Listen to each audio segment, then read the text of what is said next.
We're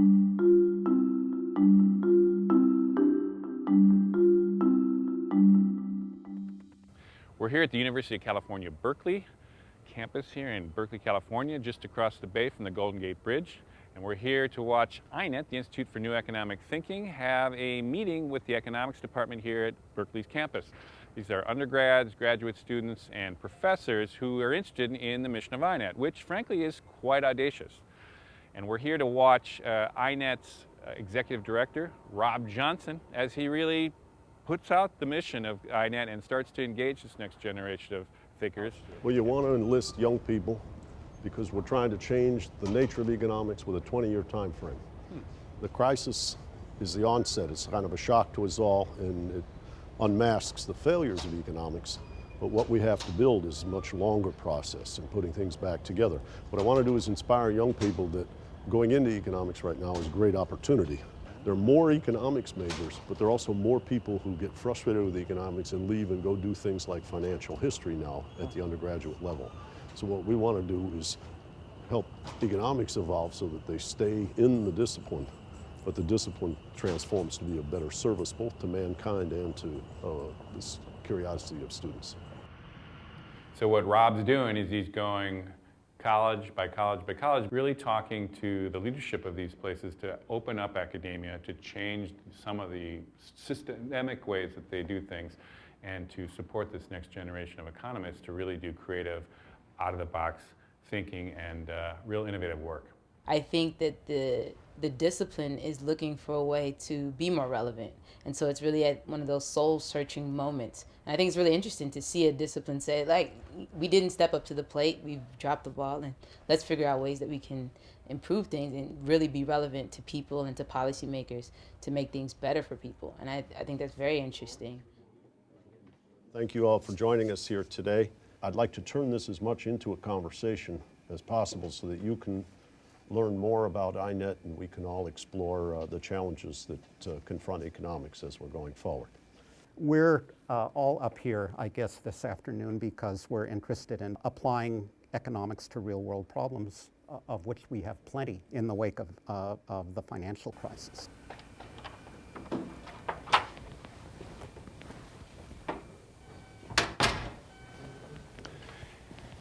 So the program's going on in there already. And what INET does, and what Rob's been doing at these different college campuses, is he'll go not just by himself. He usually joins up with what we think of as kind of some rock star economists. It was Joe Stiglitz and Akerlof on the East Coast, and here he's got Christine Romer. What's the impact of a financial crisis on our long-run growth? He's got Brad DeLong. It is certainly true that the economics profession as a whole not only did not see, but has reacted, all in all, rather badly to the crisis. He engages these top-level economists to talk about some of the challenges the field's facing and some of the things that INET might be able to help out with. You know, some of the things that are at the top of my list, you know, what's the impact of credit contractions? I think to this day we don't really know what's the linkage. What is it about what went on that made firms just shed labor and stop to the degree that they did?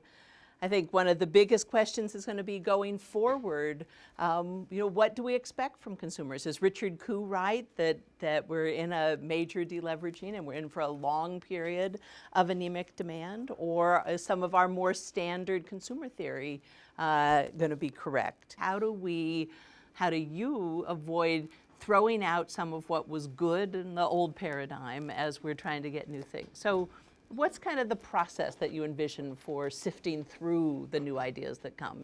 I mean, we're defining on the fly. What do we mean by new economic thinking? And we were acutely conscious of the fact that when we put out these first grants, people would draw inferences about what we meant. A lot of what these college tour events are all about is to have Rob open up a dialogue with the students, interact with the students and get their ideas on what they think is happening in the field. What are the problems? What could be done differently? What are their hopes, their aspirations? What are their ideas, their new ideas? Ultimately, it's the next generation of economists who are going to change the field in the future, and they're the ones that Rob and INET really want to reach. For me, I mean, I'm not saying the crisis is good, but it's good because it does give people motivations. I mean, I like finance, so understanding the role of the financial system, for example, for me was important from before, but now people are, realizing that it is important to study those things. This has given people an opportunity to revise their theories, gather new evidence, kind of, you have a shock to the system essentially, and then you get to see what's happening. I'm somewhat fearful that we don't seem yet to have escaped, in particular, even talking about like global warming as an externality, we're really having troubles escaping sort of you have to keep your foot on the accelerator economics. That if you don't have growth of a couple % a year, you wind up with misery, like with unemployment. You don't wind up with a smaller TV because you wanted to save resources. You wind up with unemployed people being miserable. And until somebody can answer that, it's very hard to take the foot off the accelerator and live saner lives that don't destroy the planet. I think the way to make the change is, in fact, to kind of invest in the next generation of scholars on these topics.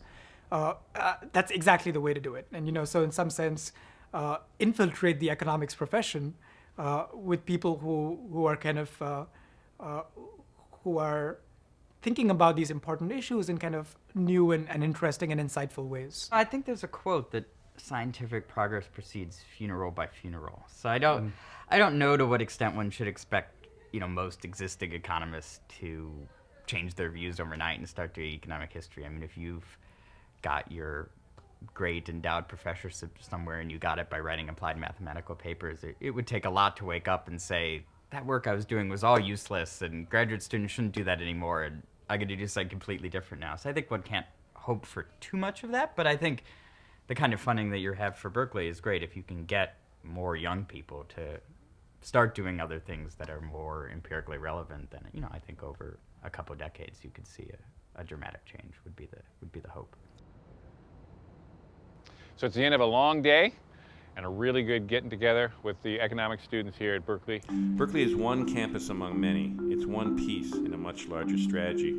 Rob's going to go on to other colleges and universities, from the small liberal arts colleges to large universities and some of the leading economics departments all over the world.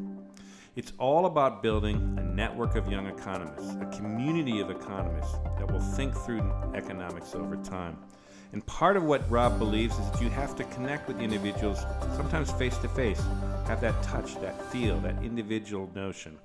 So Rob and other leaders of INET are going to spread the word of INET. They're going to engage this next generation of economists and find ways to support them as they rethink fundamentally the economics of the 21st century over the next 10, 20, and even 30 years.